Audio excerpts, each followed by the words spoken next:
Welcome to Crashing Game Night. My name is Matt Yorio.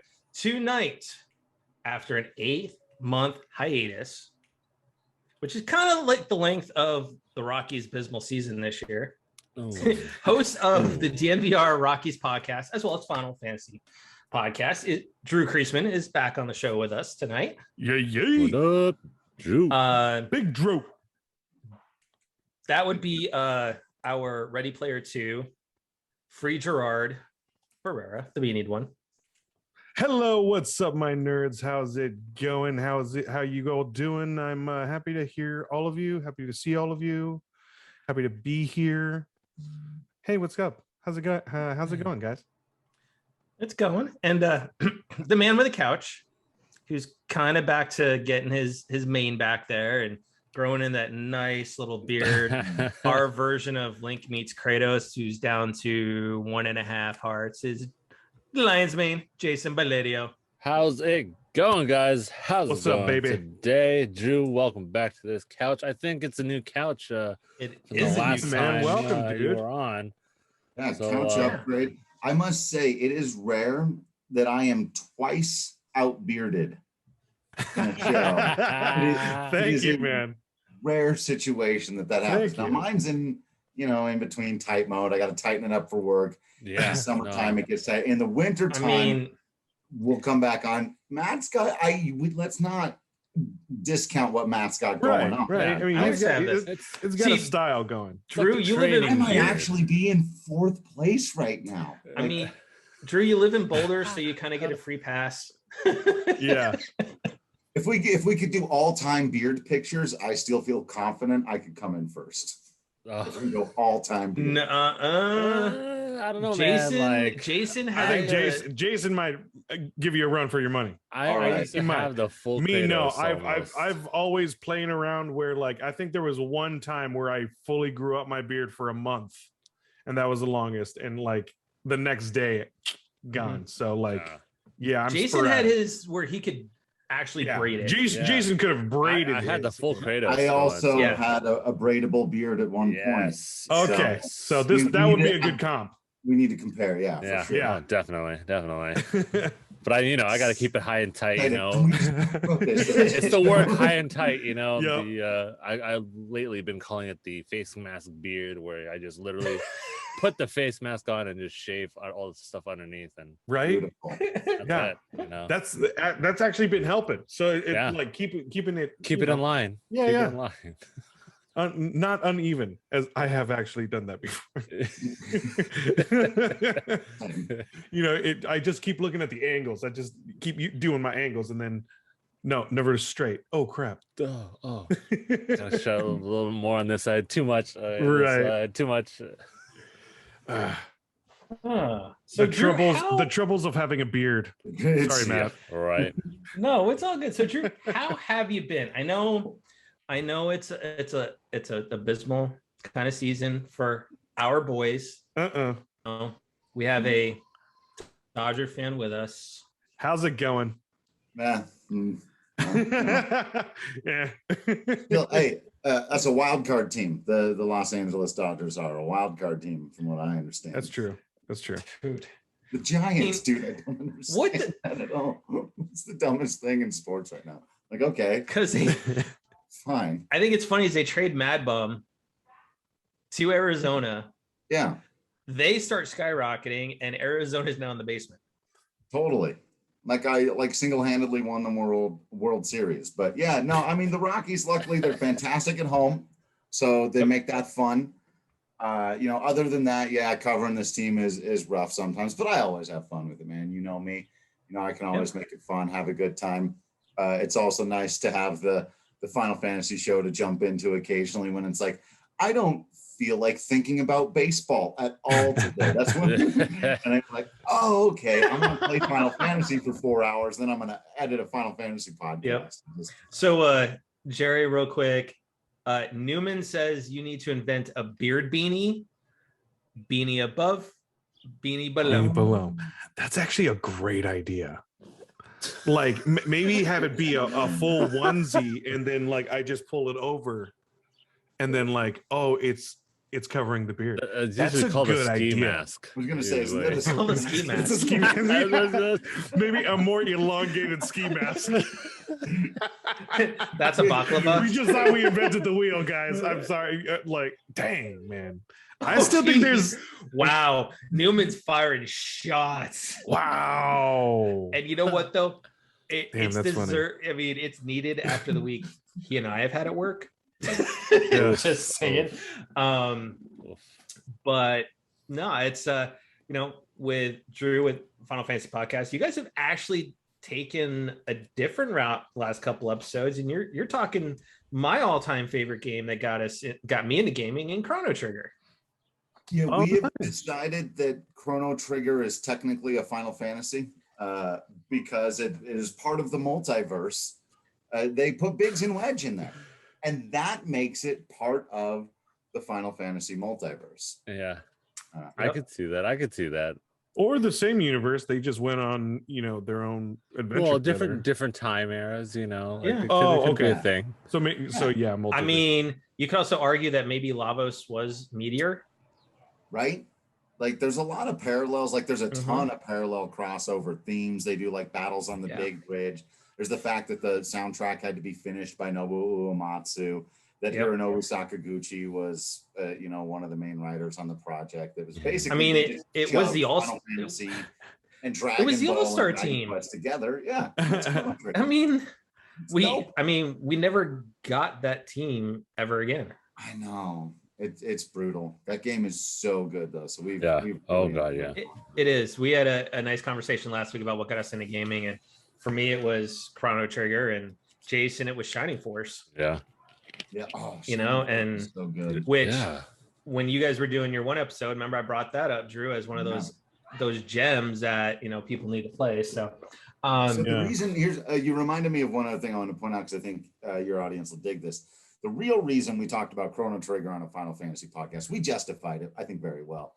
But is when did we really fall in love with video games beyond just these are fun toys? We played Mario and Excite Bike and all this stuff when we were kids, and we really enjoyed that stuff. Mm-hmm. But we went into like a used game store one day. It was called Game Dude in Grand Junction, Colorado.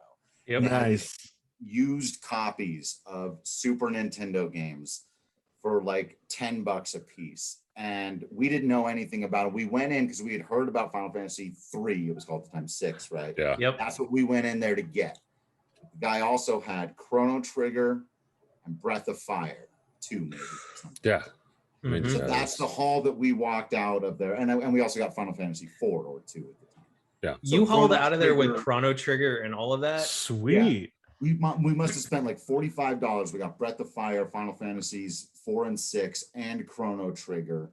Didn't have like full box art for everything. Some of it we've still got, but that basically was the day that our video game lives changed. That return on investment just for Chrono Trigger alone right now. Oh yeah. Yeah. Oh yeah. But I think we have the box, but it's not in good condition, and we've still got the Super Nintendo copy of Chrono Trigger. There you go. We're not going to sell it. No, it's one of those things where if you find all of it, like I tell the guys all the time, you could get like the digital copies nowadays, but it's just having that physical, right, Jerry? It's having that physical copy, like that's right right up in your hand, just feels so nice, and you're just like, oh man, like it's so nostalgic. Especially if you get the instruction booklets too. Oh man. Oh yeah. Like they're like, what, has anybody read them? I don't know, but it's just having them. It's just like, oh, it's part of the set, man. Yeah. Like our Crashing Game Night physical copy. Yeah. Yeah. Beautiful. That is, the art book is sitting with the rest, signed by our good friends, John Bentley and Austin Lee Matthews. Mm. So quick shout out to Austin Riker. Riker is home and is recovering nicely. So everything went well there. I want to give a shout out to Mo, who finally revealed his project, which is called Motown Downtown. He's doing a little talk show Friday nights. He designed a set that looks kind of like the Tonight Show or something like that. Oh, very cool. I mean, it's right up his alley. Yeah. He's so funny, dude. And he announced his first guest is gonna be David Jaffe. Oh, sweet. Nice. OG God of War and The First Metal and all that. Yeah. So that ought to be interesting for him. And then shout out to Christy Pride, who funny, we were kind of talking about her the other night, Jerry, at dinner with my wife. She has started a one-person podcast called You Can Have My Sword, and it's all about Tolkien. Yep. I'll let the fiance know, and she will download every single episode. She now has immediately. She now has her Twitch channel as well. Yep. That she's going to be recording some of the podcast on when she's doing it, and or just hanging out and chatting with people as she's working and whatnot. So Christy says hi to everybody. So because I hopped in on her Twitch channel today in between meetings for a few. Needed it today. Tell her what's up. Hey, so what's going on? Hi. Definitely also we gotta shout out our boy right now, Theo. Theo is right. Nice shooting his arrows, doing his own Tolkien. Lovely, rainy, humid Richmond. Yeah. Hopefully he's good luck he's out there, my boy. And the weather isn't too bad. Good luck, bro. And hopefully he'll text me back and we can see how we're doing. Matt, I've been binging Megaton Girl lately. Yeah, Austin Lee Matthews. It's so good. So what is that about? That's his teleplay that he's been doing for a while now. It's like a radio type play, like the old think about the old 30s and 40s where you listen to the radio and they put on all the shows and stuff back then. Yeah, same type of thing. It is very LGBTQ plus friendly. Cool. So it's huge. So how do you find it? Like is it it's on Apple Podcasts. It's on all podcast platforms and whatnot. Yeah. Oh, sweet. I'm gonna check that out. Megaton Girl. It's so much fun, especially if you have ever really dug a Pixar movie, but wish there were a lot more F-bombs and yes. Think of basically The Incredibles R-rated. Yeah. Oh, absolutely. That'd be the best way to put it. It's so much fun, dude. Yeah. Oh, sweet. Yeah. And he actually has voice actors come in. He's written some of the music for it. So he's having a lot of fun with it. And, I hope it kind of takes off for him, gives him another project to work on while he's been voicing other things. I mean, he's still staying busy and whatnot. So anyway, the title of the episode we've got, Skyrim's Night at Casa Bonita. Let's talk about Casa Bonita. It is a Casa Bonita Colorado treasure. As I was informed by the Colorado gentleman on the cast. I don't know if it's necessarily a treasure, but it's someplace you have to experience once. Some people absolutely love the food. Okay, so Newman is really? No. Okay, I'll take that. But really, Gimli? Really? I'm not that sure. Frodo? Really? You're Frodo. Oh, that's no way, man. You're actually, hold on. Ring. Actually. Yeah. No. It's coming together. It's not the One Ring, but it's Jason's got the cool tree beard. That's awesome. Yeah. Okay. You straight up a powerful tree, dog. That's awesome, dude. Anyways, but Trey Parker and Matt Stone, of course, the creators of South Park, Team America, among others that we can't exactly talk about because it's a super rated R movie. Anyways, they are buying Casa Bonita. So some back history on that for folks that don't know Casa Bonita. It opened back in 1974 in Denver. It has an arcade in there. It's got a cave with a waterfall that they do cliff diving during your dinner service and all of that. Oh, okay. It's fun. It's a really super fun atmosphere. It really is. Now the food, on the other hand, I wasn't too keen on, but I mean, what did you compare it to? From my recollection, I compared it to Del Taco. That's bad. But then again, though, it's been years since I've been there, so the food could have improved. I know people that just swear by it and love it.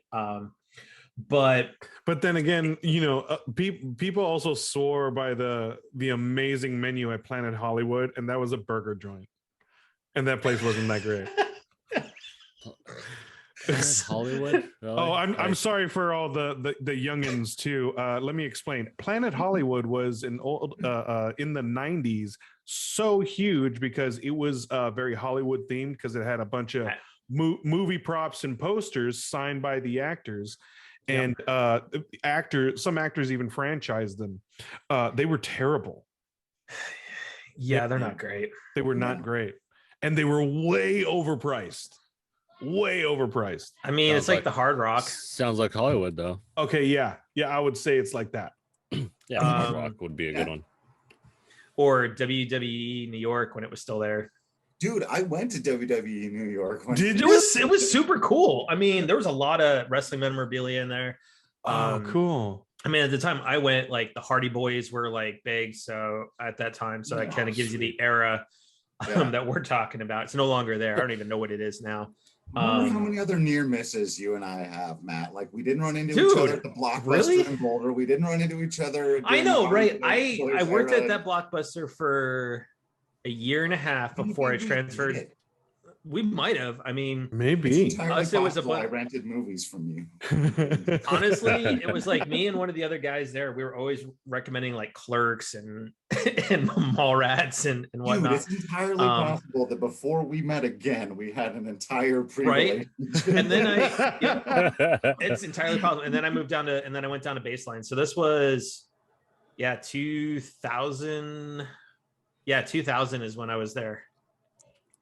All right, I'm not going to tell people that the timeline doesn't quite match up. I like this theoretical. But I did cover. I mean, I did go in and cover at the store and whatnot, especially when the staff got let go because they shut down the store to party. It turned the 4th of July, dude. So I mean, Blockbuster gone. So basically, my old store back in the stockrooms, and anybody that has worked at a Blockbuster, they know how the back rooms are. So they actually had a pony keg hidden behind the movie boxes, and they'd be walking back there, grabbing drinks out of the pony keg. 4th of July, Blockbuster said that the stores could close for a little bit to go watch your fireworks, which they're in Boulder, they're done at CU. They've been firing them off at CU for ages.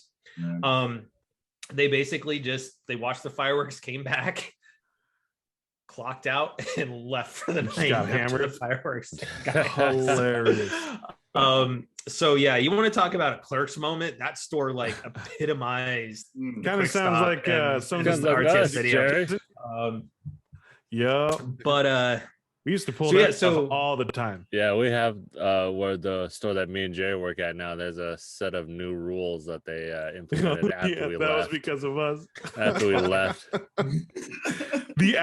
And they're still current today. Like he still inflicts those rules today because of us. Yeah. Good Lord. So speaking of Clerks though, Trey Parker and Matt Stone. So they have put Casa Bonita into several South Park episodes. Yep. I think there was one time they went on a field trip. And as now well I'm curious. as I want to see. Now I'm curious. I want to see. As well, it is also a DLC on their game. Which one? Stick of Truth or no, the Fractured Butthole? Or Fractured Butthole? Oh, yeah, okay. That one. There's a DLC which I have. It's a night and at Casa Bonita. Casa Bonita. Yeah, it's a night at Casa Bonita, and you fight off like awesome, the goth dude. kids and the vamp kids and stuff like that. Oh, dude, funny. I've seen that. Yeah, it is funny. I didn't. Oh my god, I didn't put that together. So here, Jerry, That's so funny. you can, and so everybody can kind of see what we're looking at. So here is, you got Casa Bonita. Here's like the cliff, on the inside of it. Oh, it's very like the atmosphere is very, very, entertaining. Looks cool. It is cool. Don't get me wrong. So, here's a really good picture right here from the business journals of Casa Bonita right there. That's pretty sweet, yo. Yeah, I mean it's great, and there's a reason why. I love that it's right next to Adventure Dental. Right? Shout out to This Adventure Dental. amazing, like Spanish, like monastery-looking restaurant. But Adventure Dental. yeah, so I mean, it's a national landmark. I mean, it's a state landmark. You know, historical society that's cool. landmark. From it was put on it down in 2015, but they were forced to close last year for COVID. Yeah, and because of it, they bummer. declared bankruptcy. So they weren't going to be reopening at all. Oh. So basically, Trey and Matt stepped in and made a deal and bought it. Sweet. So now, that being said, I don't know what upgrades they want to do to it.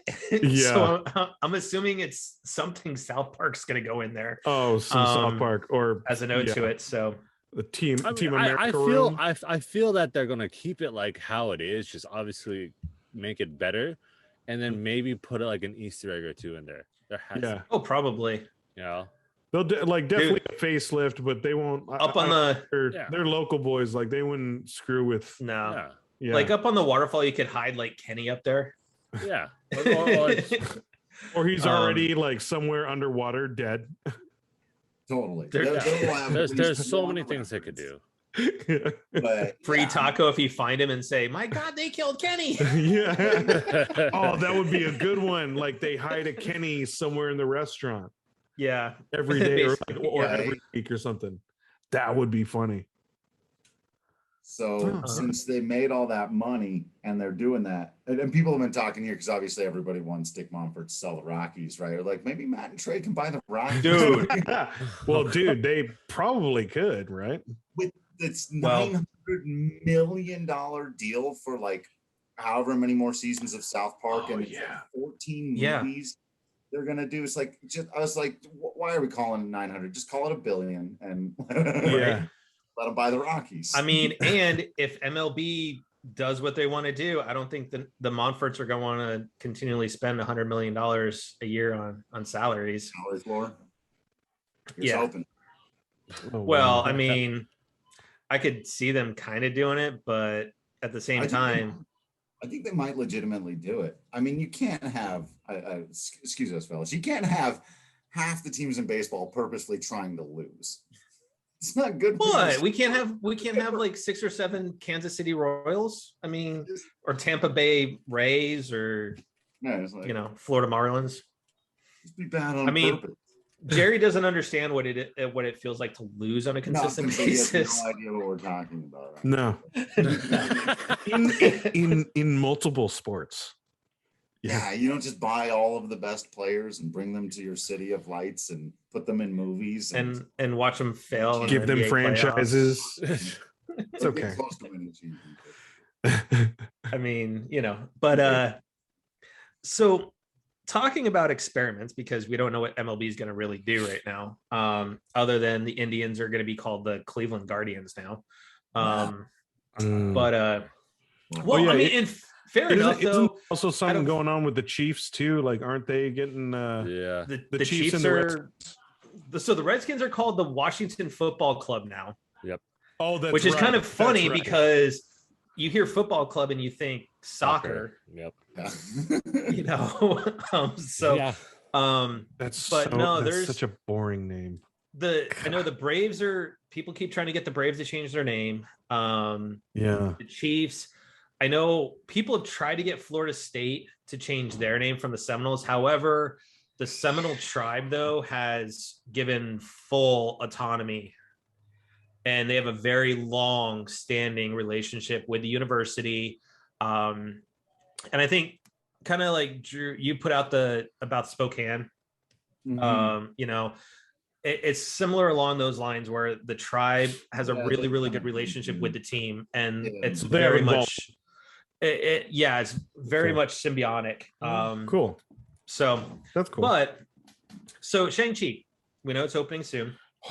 I cannot wait for this movie.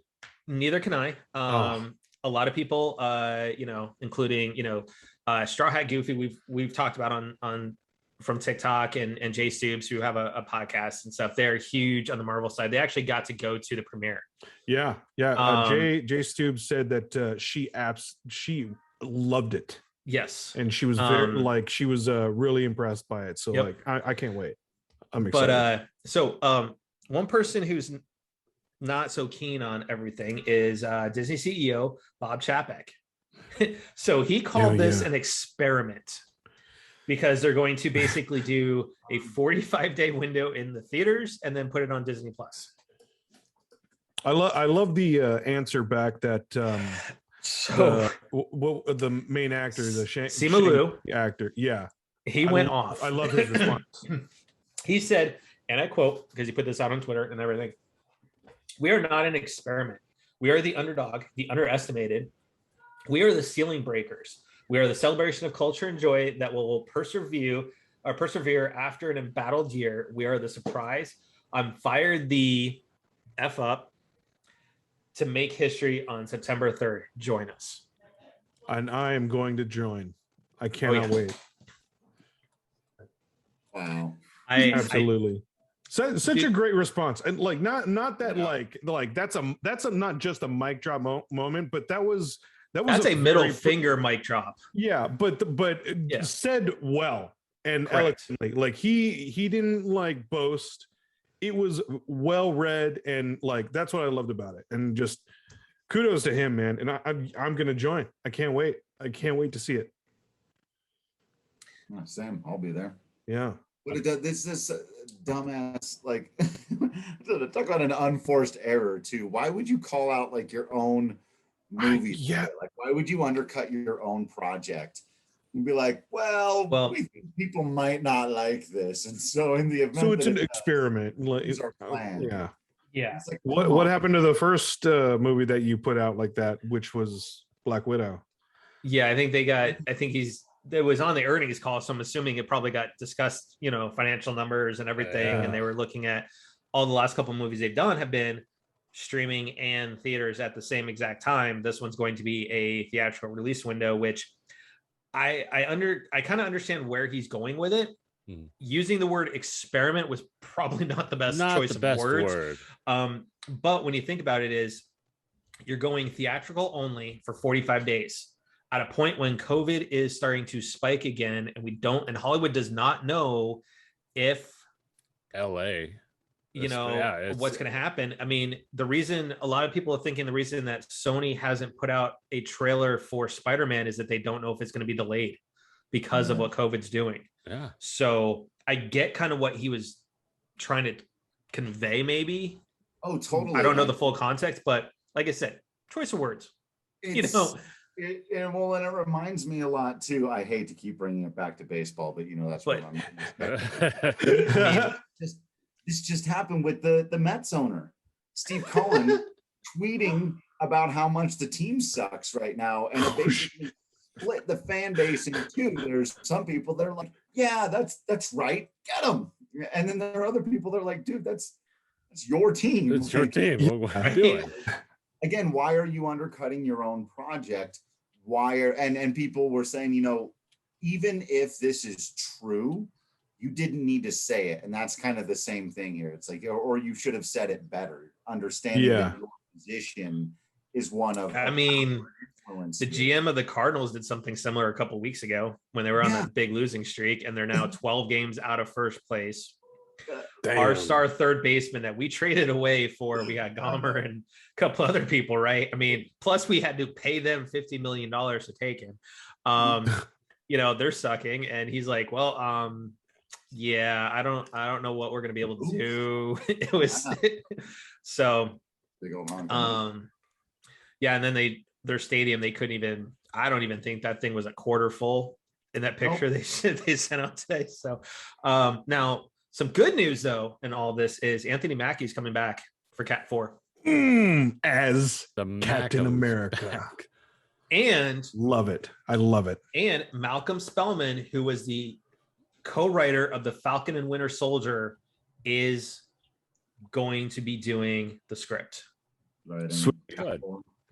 Nice. So it's going to be very.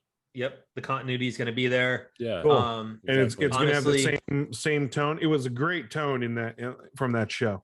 I loved it. I'm guessing with the slate of movies that's coming up, we probably won't see it until probably 2023. Given especially since you got Eternals coming out, we've got Thor. I mean, we've got so many different movies on the slate. Mhm. But also think about the competition. We're supposed to be getting Avatar 2 this year. Really? I would say Avatar 2 is Possibly. probably 2022. Maybe. Okay. Yeah. That may be a little bit more realistic. Yeah. But what we are getting this year is Top Gun, Top Gun. Yeah. Oh man, Ghostbusters. Ghostbusters. Ghostbusters. I mean, my childhood. I can't wait for that. I can't wait for that. Oh my god. I mean, when you think about it, you got to look at this year, right? We're getting Top Gun, we're getting Ghostbusters. I mean, both have been on long hiatuses. Top Gun was 86. Ghostbusters 2 was what, 89 maybe? And 91 or 92. 91, right? So you have that long of a layoff. What Ghostbusters with Kate McKinnon and all them was what, 2016? So there, even then, but true Ghostbusters, since this is actually a sequel to Ghostbusters 2. Yeah. I mean, look how long it's been. It's been And 30 years. Because I'm such a nerd, I'm constantly on Hasbro's Hasbro Pulse website. Because I'm still contemplating whether or not I want to buy the Galactus that they just announced. Oh my god, I really want that Galactus figure. I want that Optimus Prime that transforms itself. Oh my god, that one's sweet too. Anyways, they have a oh my god, I just blanked. What were we talking about? They have the neutrino one. That's right. So yeah, not only do they have like a run of Ghostbuster figures, but the new figures were announced, and all of the Ghostbusters are coming back in uniform, plus the kids. Yeah. So like, it's going to be epic. I'm definitely getting like kind of a Ghostbusters Stranger Things vibe, like kind of thing, and I think it's going to be a good mesh. Like it's not necessarily like that, but like the idea. I'm just waiting for that moment when Gozer steps up and out of that hole and goes, "Hi." I can't wait dude, I can't wait to see who they chose to play her. To play her, yeah, because I mean that actress is, I mean, not at the point where she could play it anymore. But dude, she was a model. Yeah, she was a French model. So funny, yeah. But yeah. Top Gun, and then we got He-Man. We got the reboot from Netflix. And at once. They've got another one coming out too. I saw that. I've been watching the Kevin. There's the Kevin Smith version. that came out, which is a sequel to the original. Right, and we're getting a part 2. We're getting a part 2, but then there's another one coming out where it looks like it's futuristic and like Man at Arms is a robot and Orko is all like sci-fi robot out, and it looks weird. Really? But it's Netflix. Yeah. I just saw it announced. Is it also animated? Yeah, on Netflix. Oh, no way. Yeah, so they're taking the Mattel properties and running with them. Right. But speaking of Kevin Smith, they shot another 9 more pages.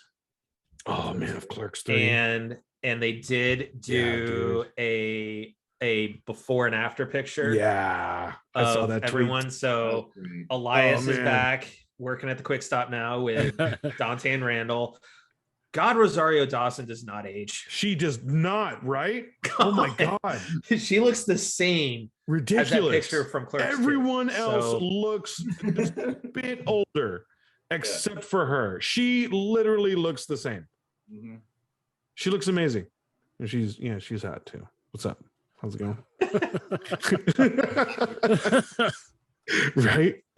And she's Ahsoka Tano, bro. Yeah, right. She's just epically cool. She's like that. Like, just I'm gonna borrow this. This article is from Vanity Fair, but here it is right here.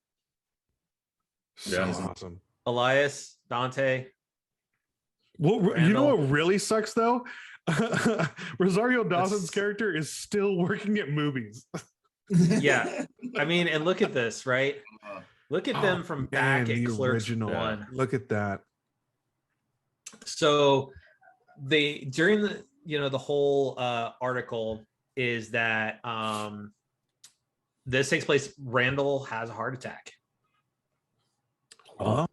and it's basically mirroring Kevin Smith's life. And Randall decides he wants to make the most of his life, and he decides to make a movie about them in the quick stop. Oh, so that's a good Shooting idea. in black and white, so it's going to bring everything completely full circle meta.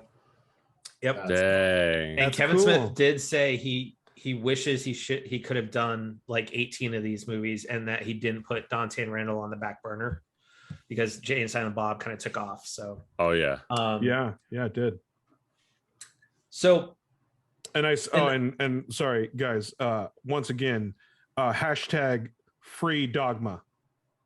Yes. Hashtag free dogma. Free dogma. So here's the thing: is all their movies are out, correct? Except Dogma. You cannot buy Dogma in the US because the Weinsteins own the rights.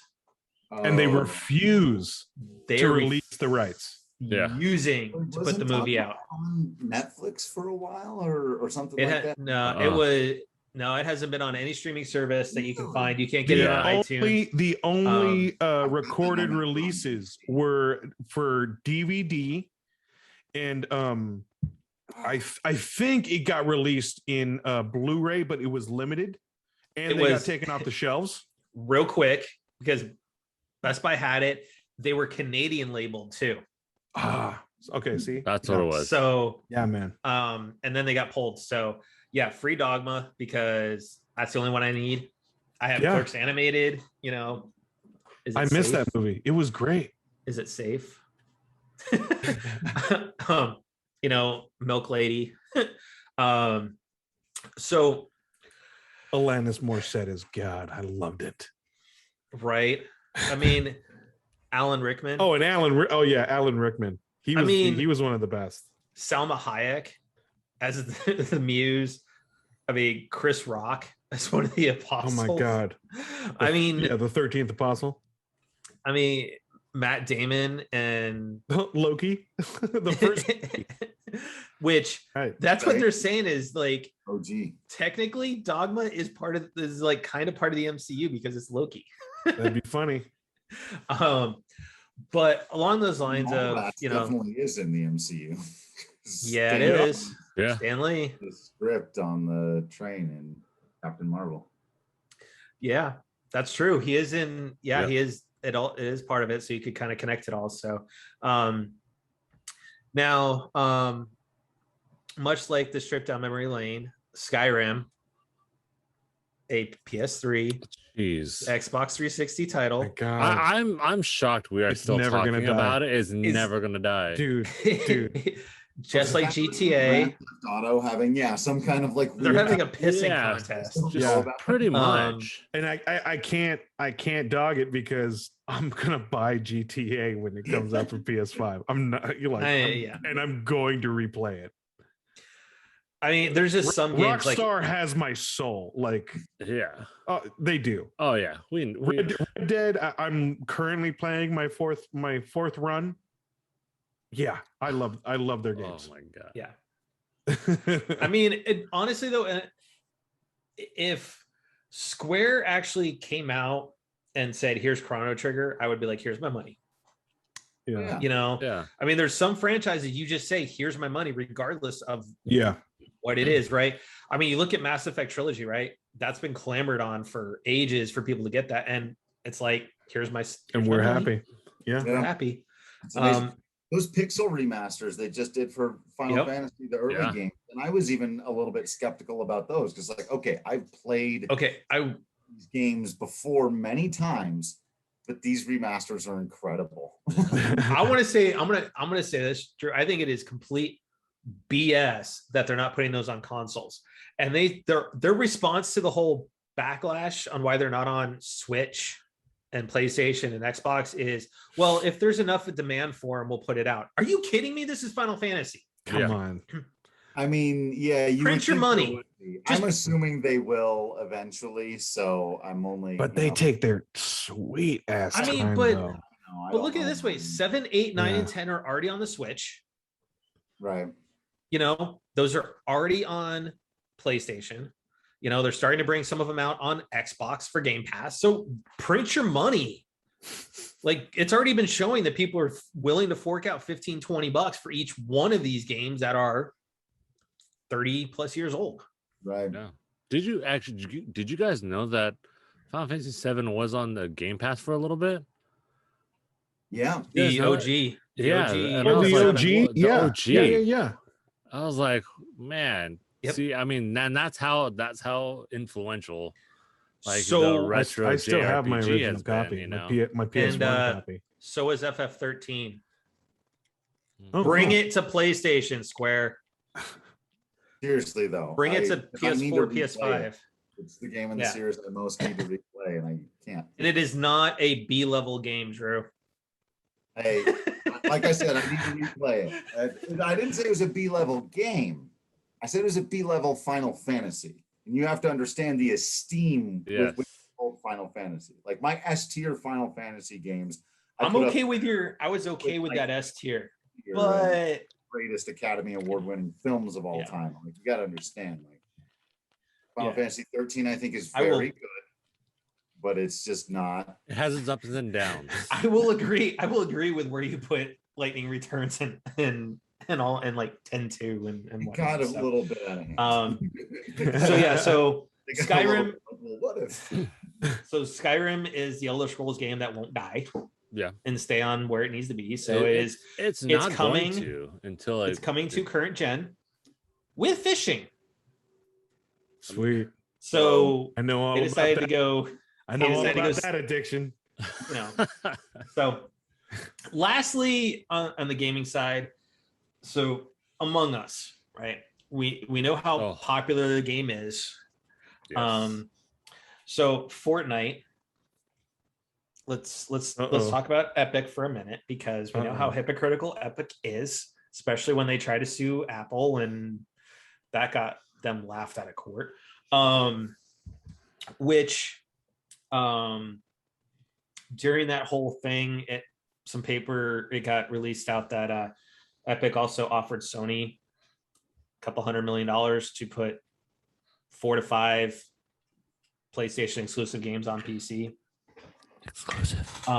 No way. Which honestly, Sony, is eventually going to go putting games on PC. They already are working on it. Horizon's already out there. Days Gone, Death Stranding. So, but Fortnite has decided they want to go straight up rip off Among Us. They are not hiding it. They are calling it imposter mode. Which I find weird on a shooter game, So we'll start with the dev side of the equation with the studio. So Victoria Tran, who's a community manager over there, she tweeted out it would have been really, really cool to collab. Just sad indie hours right now. Like game mechanics, fine, because they didn't patent those or anything like that. Those shouldn't be gatekept, but at the very least, even different themes or terminology make things more interesting. Yeah, like here's the map. You're almost more offended by the laziness of it than anyone who plagiarized something in high school knows how to change more stuff. Yeah. So when you look at it, Gary Porter, who is the Unity programmer at Interslots Dev, he tweeted this out. Okay, here's the map that they are going with. That is Among Us. I mean, here's a little closer look at it. And he even put, it's okay, though, they flipped electrical and medbay and connected security to the cafeteria. That's pretty funny. Oh, my God. So the mode is the same. Wow, man. Yeah. It is the same. There are a couple people who are imposters. Epic, come on. Because the devs have come out and said we would have loved to collab with you. Drew, it's like you said, man. It's like the laziness of it makes me even want to play it. I'm like, really? That's and somebody tweeted out that's like with PUBG, right? They worked with Epic for some of the coding for PUBG, PlayerUnknown's Battlegrounds, right? And that would be like Epic coming out and going, hey, here's a 100-player battle royale game that, it's exactly PUBG, all the mechanics and everything. It's lazy. And the sad thing is that because it's associated with Fortnite, people are going to pay for it. They're going to whatever. Yeah. It's going to catch on. That's the sad part, I feel like. And I think this is the sad part, I think, with a lot of indie studios that come up with these great games, right? You've got, they came up with Among Us. You've got the guys that came up with, that other free-to-play battle royale type game that was on PlayStation for a little while. Fall Guys. Thank you. Knockout City. Guys. Knockout City, that one's being published by EA, so I'm looking at more of the actual like indie guys like Fall Guys and Rocket League, right? Rocket League, right? Like, if you're gonna take some of their ideas, give them credit, collab with them, because they could use think about the funding they could use. You give them all that. It's like, hate to say it, extra funding normally makes a team, the Dodgers, better. Yeah. Ours doesn't spend the money on players. We decided to play with we decided to play with AAA Albuquerque and put on a party deck. But to your point, though, the point that you're making, because they don't have a $2 billion television deal the way the Dodgers do, and it's the same thing here, where you're like EA can make crap and make money. Yeah. And Fortnite can rip people off and make money because they're the big dogs in the fight, and they can afford to do it. And the little guy gets stamped out in that. And it really, really sucks when that happens. It sucks when it happens in the video game industry a lot, because there's almost no recourse for those smaller studios to do anything. Yeah. And I just not to mention, like, that studio and if Fortnite really did collab, like, that would have been epic. That honestly would have been cool. Great. Yeah. Oh, man. That was super cool. Right. But now they're stealing it. And it makes me wonder, like, if anybody at Epic stood up and said, hey, this is wrong, or attempted to, or knowing that we know what their culture is like, where they're constantly under crunch because executives say, well, we need this weapon in the new update that's coming, go get it made yesterday. Is it something like Activision, where there's a hostile culture there that they can't stand up and say this is wrong, because this is almost carbon copied? Granted, it's not patented, which they said, hey, we're not going to gatekeep this stuff. It's wrong. Like, it's some good mechanics, but ultimately I think it's bad move. Yeah. And some of the mechanics that happen, like, all throughout games and stuff, they're redone in different ways. But just to have, like, dude, if you copy paste, that's like, why? And then, but if you like rehash it, because you can turn it into something that, case in point, like we talked about last week, Shadow of Colossus versus Breath of the Wild. Yeah. But I mean, like, going back to the whole Fortnite thing, I mean, like, they have that whole building, like, shooter kind of thing. You can turn it into, like, some building imposter where you can have a map, a base map, and just constantly have people build, and you can switch the game up in that, like, that at variance. Least try and innovate. At least try something from the idea, but the imposters there, like, cutting down or cutting through like breaking the stuff post, apart, breaking shit, and having some fun with it. You could have, I mean, there's some really cool ideas you could come up with it for Fortnite. The imposter could have been able to build different things than the normal or traps or something like that. Booby trap the boxes, supplies. I mean, there's so many other things you could do with it. Boom. $1 million idea for free. There you go. You're welcome. Actually, no. Epic, if you're going to take that idea, we're going to need you to contact us. Yeah, we got a representation. We're going to need that cheddar. So, you know what it reminds me of? Because the only place you can get away with this is in music. It reminds me of the Weezer cover of Africa. Oh man, I remember that. Dude, change an instrument. Like, you can cover music. I play music a little bit there, and it's like you can learn the chords, you can play the song, and that's fine. You don't have to do too much to make it your own. It's not that hard. Yeah, Weezer was straight up.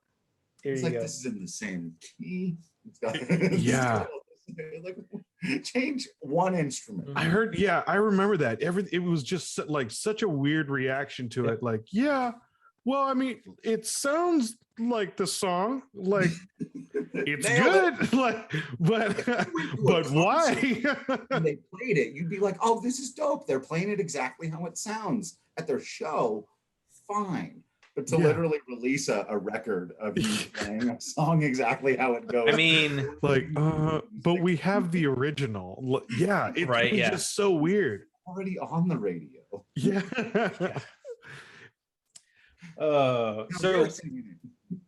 So Drew, Yeah. what you been playing? I mean, when you actually have time to play. Now you do have a PS5. That's right. Nice. That has like forced me to play more games than I probably normally would during the baseball season. But you got to justify the purchase of the PS5 and the TV. You do. Yeah. I mean, my wife's hasn't been fired up in I don't know how long. And it's hilarious because I still haven't really played any genuine like PS5 experiences. So the first thing I did on it was play Horizon because I've been way behind on that. And I felt like one of those, no zealot like a convert 4 years after the fact, like running around like, do you guys know this game is really good? And people are like, the year in 2017. And I'm like, yes. I was like, this game's awesome. Do people know about it? They're like, it's about to come out. There was demand for how incredible it is. But it's really well made. Like, we know, dude. I was like, okay, fine. So Horizon was great. I'd have to cancel my Final Fantasy 14 subscription once the baseball season starts because what? But I pick it back up once the winter comes out. So I'm in Stormblood in 14. I'm making my way through. I enjoy that. Obviously, I get my MLB The Show in when I can. Nice. So when does the winter season for baseball? What's the what? When does the season end, or like when is the October? October? Oh, you're right in time, sir. Yeah. Right in time for Endwalker. I'm just not there yet, but I got to get there. I'm gonna power through the end of Stormblood, and then I've got to do all of Shadowbringers. But I'm gonna get in on all of that. Obviously, I played the Intergrade. Oh, that was my one PS5. That's my one legitimate PS5 experience. Final Fantasy 7 Intergrade. Oh, sweet. Chapter, which I obviously had a blast with, but I'm a total mark for that stuff. It's like you can't. Like, you'd have to work really hard to upset me with that. Not like I'm. So you need to pick up Miles Morales. Yeah, that's next on the list. And Ratchet and Clank. Clank. And definitely replayability on Ratchet and Clank. Yeah. And releasing tomorrow. So we're recording this Thursday night, August 19th. We are on Pacific time. Jerry and I are 4.5 hours to the unlock of Ghost of Tsushima Director's Cut with the DLC for Eco Island, with the free with the $10 PS5 upgrade. And they went through and even on the base game, they updated the haptics to the point where you're going to be able to pet a cat and you're going to feel it purring through the controller. That's weird. Sweet. That sounds weird, man. I love that. I cannot wait to go dive back into this. I like that. Kevin, the community director for Bend, posted some of his shots from the game because they can do that now because it's it's past embargo and whatnot. Man, that game looks absolutely incredible on PS5. I'm totally down to get back into that game. That was such a... So definitely, Drew, I would say Ghost of Tsushima. I've got to get that because I haven't played it yet. And you just reminded me, I've been again slowly doing it, and it hasn't fully grabbed me yet the way I was really hoping it would. But I got 13 Sentinels. I've heard mixed things about that. Like, I feel like I really like where they're going with it, but I'm also maybe 5 or 6 hours in, and I'm like, okay, there needs to be more to this. If this is all this is, it's going to be a nice, fun little experience. But I heard some people talking about it as like some people's like their favorite game of the year, and it's got a big tactical thing to it, and I like that. But I mean, I trust Atlas 100%. So like, I have not been disappointed by Alice at all. I literally have that game right now, and it's on the backlog, like amongst the 20 games I have. It's gonna get there. At least the setting and story and characters are interesting enough that I'm gonna keep plowing through what so far has been, I've got to say, pretty boring gameplay. Now, Persona 5 lost me with being boring for the first 4 hours. I just couldn't. I was like, I need to fight somebody. Like maybe I'm just too old school of a JRPG or whatever, but I was like, I'm 5 hours into this game, and I've had one battle. Man. Like I can deal with Final Fantasy 13 cutscenes, and that was brutal for me. And people are like, "No, it gets really good right around hour 20," and I was like, "Oh, okay." Don't be knocking 13. Yeah, I mean, like, it's not that bad. A lot of personas. It's not 10 too bad. But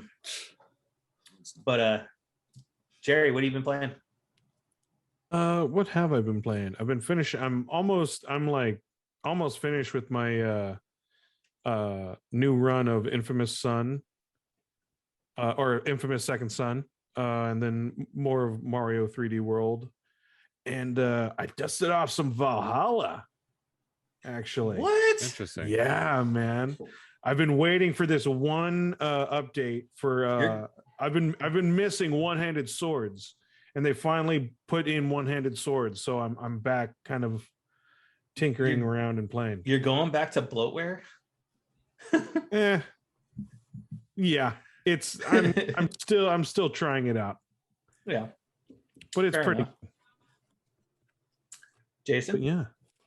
I don't know, like I've just been watching shows lately, like just trying to catch up.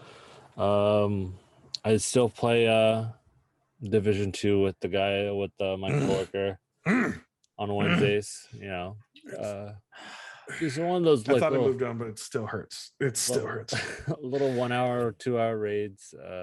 Oh really? Oh wow! Yeah, you making friends, going on raid. Yeah, raiding right. Don't Division 2. So cool. I mean, come on. We as a unit did the demo at E3. Come on, you're forgetting us, dude.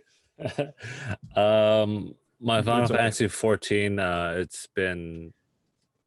I just log on just to do like a couple things and then log off, or if I get a notification to do something on a Discord.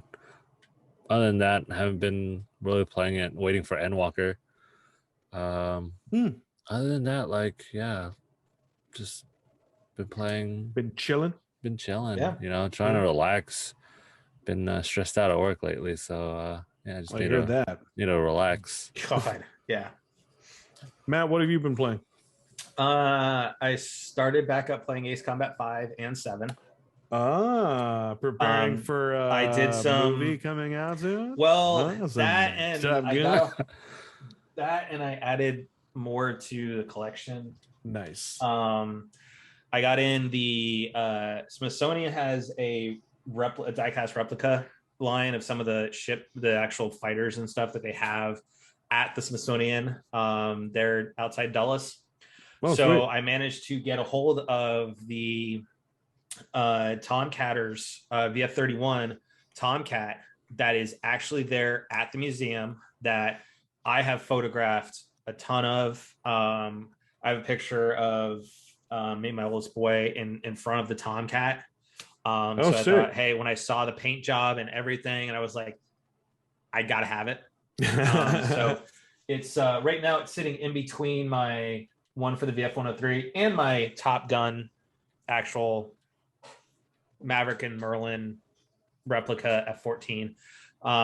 Sick. But I did an online battle the other night, and I actually won one of the matches, which is not easy to do because you're going up against actual people that can turn and burn.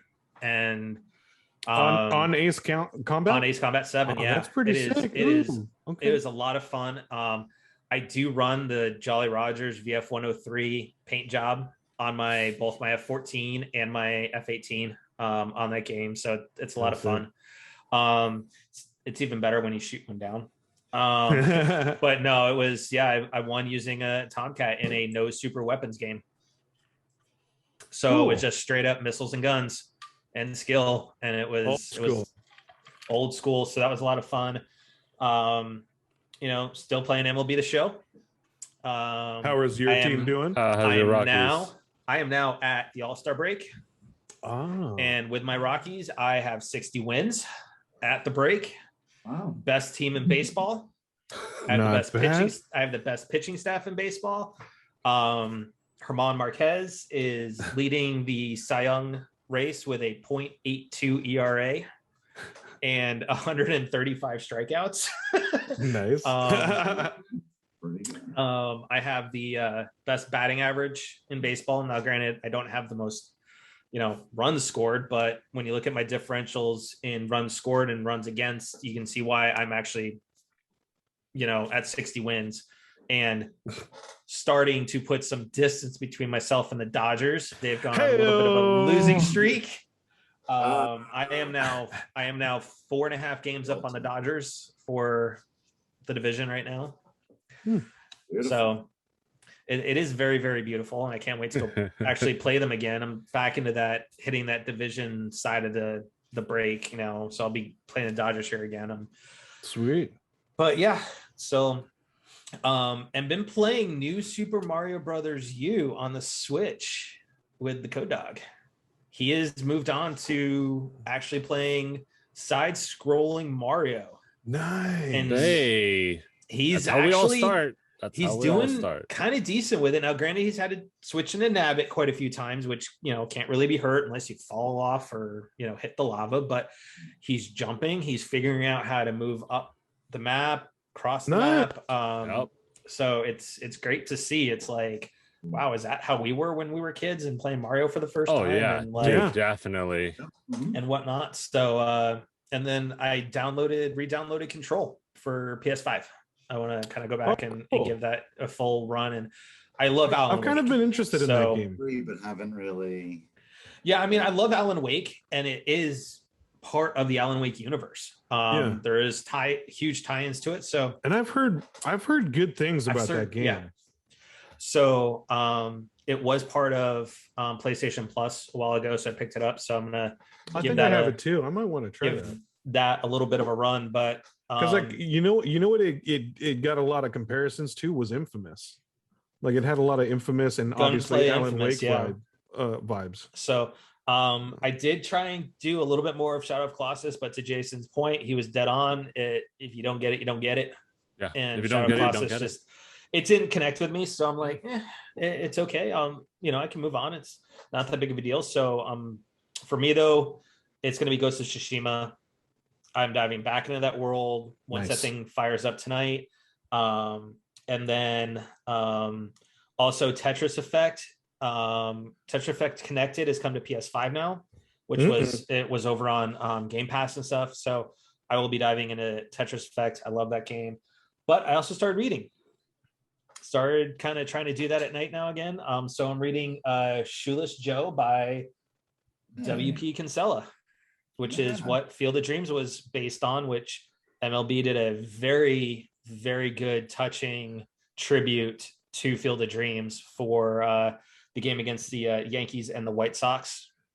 They came out in the old school uniforms. Dude. Kevin Costner came out of the cornfield. You got all the players coming out of the cornfield. It was so awesome, dude. And what's even a better touch is that San Diego studio put Field of Dreams field into MLB The Show. Yeah. And that is just so much fun playing on that field and seeing, like you did in the movie where you saw the farmhouse up on the hill from the field. It's all like right there. You're hitting right up. It was great. Cornfield. It was definitely great hitting a bomb with Rymac into that cornfield.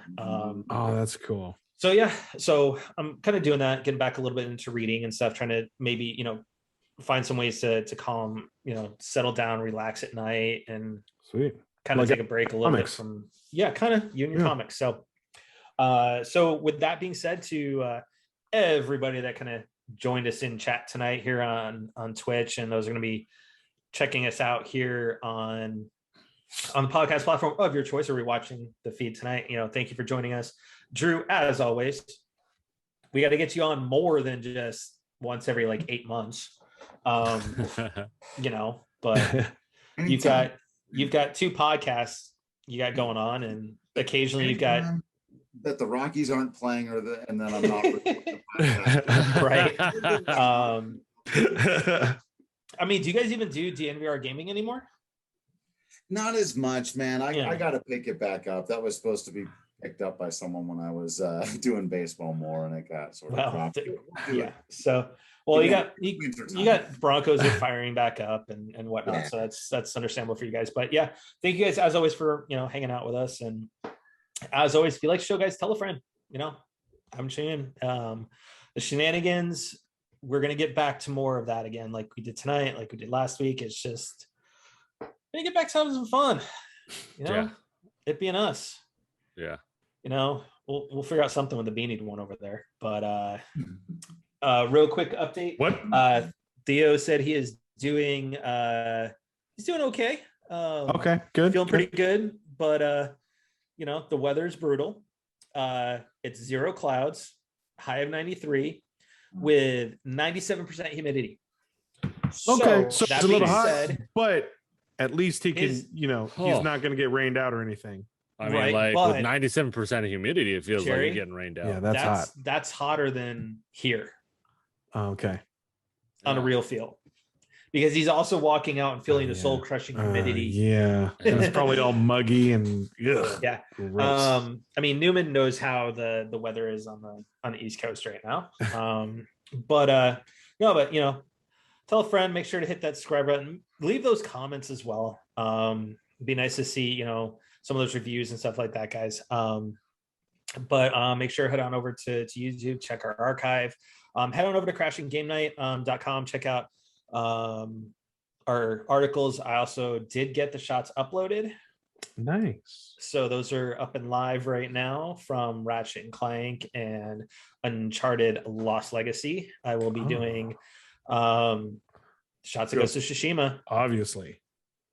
Yeah, we know me in that game. So as always, guys, just be excellent to each other and stay frosty. That's right. Stay frosty, my friends. All of my nerds, thank you for joining us, for viewing, for experiencing us in our ways, in our talk. Yes, I'm still going with this. Of course I am. I'm just kidding. I'm gonna straight apologize to any of our listeners that are over in Ireland and Scotland, because you're welcome. That was you're welcome. No, but really, guys, thank you guys for joining us as well, and listening and viewing. The struggle is still out there. We're still fighting that Asian hate. Black Lives Matter, and support your LGBTQ plus communities. If you see something, record it, say something, don't let it lie, and just lend a helping hand, or a consensual hug, or a crisp high five would be nice. Or elbows at this point. Elbows, yeah. Because we're heading back. Let's continue trying to grow the kindness and just be nice to each other and supporting.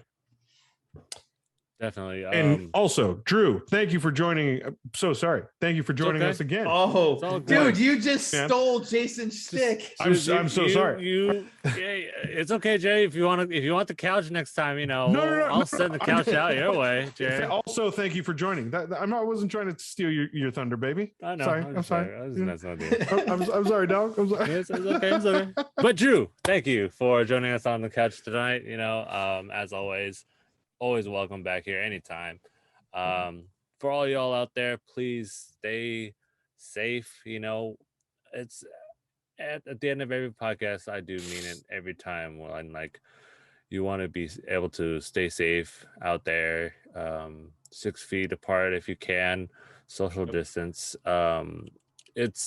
We had such a great run, and then now it's coming back to the point where it's even I don't know. It's even more important now. Broward County in Florida, they're having entire schools now be put on lockdown and quarantine.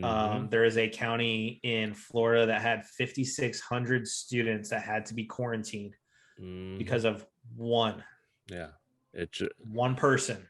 Yep. And so please, if you have the ability to, please get vaccinated. Of course, it's not the cure, but it will dramatically reduce the effects that COVID-19 does have.